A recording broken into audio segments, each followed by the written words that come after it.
Direto da redação. O jogador Robinho, né? O Robinho Pedala, não era Robinho? Pedala Robinho, tinha quando ele atuava, jogou pela seleção brasileira, jogou no... O Robinho foi do Santos ou foi do Corinthians? Eu nem me lembro, né? O Robinho acho que foi do Santos, durante muitos anos do Santos. Mas o Robinho, ele estava na Itália, ele foi condenado por estupro na Itália. Foi do Santos, não foi? Foi do Santos. O Robinho estava na Itália, foi condenado, estava atuando na Itália, foi condenado por estupro na Itália e veio para o Brasil. E no Brasil, como existe um acordo de cooperação entre o Brasil e a Itália, o tribunal italiano, as autoridades italianas mandaram o caso, reportaram o caso ao Brasil para homologar a sentença de Robinho aqui no Brasil e para que o Robinho cumpra a pena aqui no Brasil.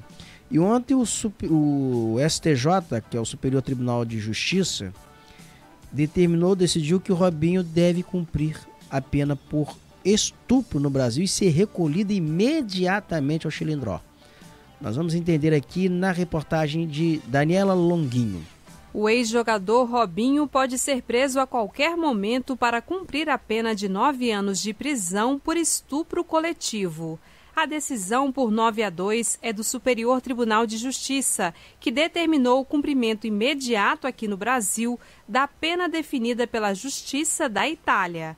Agora, a defesa vai pedir para que Robinho aguarde o esgotamento dos recursos em liberdade, como explicou o advogado José Eduardo Rangel de Alckmin. A primeira preocupação é suspender essa ordem de prisão imediata, porque o Supremo já analisou isso, né? Enquanto não transita em julgado a decisão, não se pode cumprir imediatamente. Dizem alguns ministros, mas aí é decisão condenatória, não a decisão homologatória. Eu acho que tanto dá. Ou se é necessário ter segurança jurídica quanto à condenação, se aqui há uma decisão que homologa, essa decisão tem que transitar em julgado. A condenação de Robinho saiu em 2022 pelo crime cometido em uma boate de Milão em 2013. Mas, como Robinho está aqui no Brasil e legalmente o governo brasileiro não pode enviá-lo de volta à Itália para cumprir a pena lá, então os italianos pedem que o ex-jogador cumpra os 9 anos de prisão aqui no país. 9 ministros votaram a favor da validação da pena aqui no Brasil, inclusive o relator do caso, Francisco Falcão. Como não é possível extraditar cidadão brasileiro nato, o próprio governo brasileiro admitiu o processamento do pedido de transferência da pena, formulado pelo governo da Itália, pois por meio de tratados internacionais, a rede de proteção de cidadãos brasileiros foi feita com a possibilidade do cumprimento da pena no seu próprio país. Caso contrário, o Estado brasileiro estaria permitindo a impunidade de Robson de Souza diante do cometimento de crime, cuja materialidade e punibilidade foi reconhecida pelo Estado estrangeiro. O Ministério Público Federal foi favorável à validação da sentença italiana aqui no país. Já a defesa de Robinho alegava, entre outros, que essa validação iria contra o Código Penal brasileiro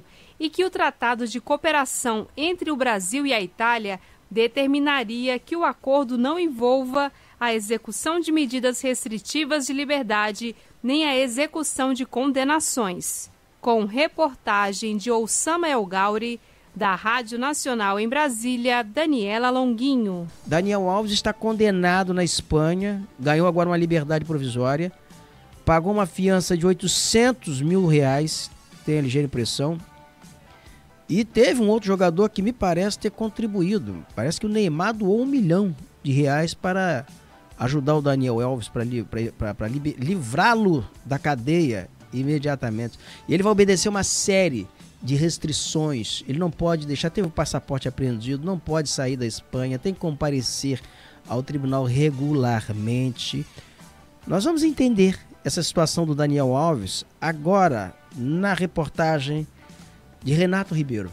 A Justiça da Espanha concedeu liberdade provisória ao jogador Daniel Alves sob o pagamento de fiança de quase R$5,5 milhões. A decisão foi tomada nesta quarta-feira pelo Tribunal de Barcelona, após pedido da defesa do jogador. A medida inclui ainda a retirada dos 2 passaportes, espanhol e brasileiro, a obrigação de comparecer semanalmente ao tribunal, além da proibição de sair do país e de se aproximar ou manter contato com a vítima. Daniel Alves foi preso em janeiro do ano passado, acusado do estupro de uma jovem de 23 anos. O caso aconteceu em uma boate de Barcelona em 2022. Em fevereiro deste ano, o ex-lateral foi condenado a 4 anos e meio de prisão e ao pagamento de mais de R$800 mil em indenização à vítima. Agora, ganhou direito à liberdade provisória após ter cumprido cerca de 1/4 da sentença. Ainda cabe recurso contra a decisão, que não foi unânime, devido ao voto divergente de um dos juízes. Da Rádio Nacional, em Brasília, Renato Ribeiro.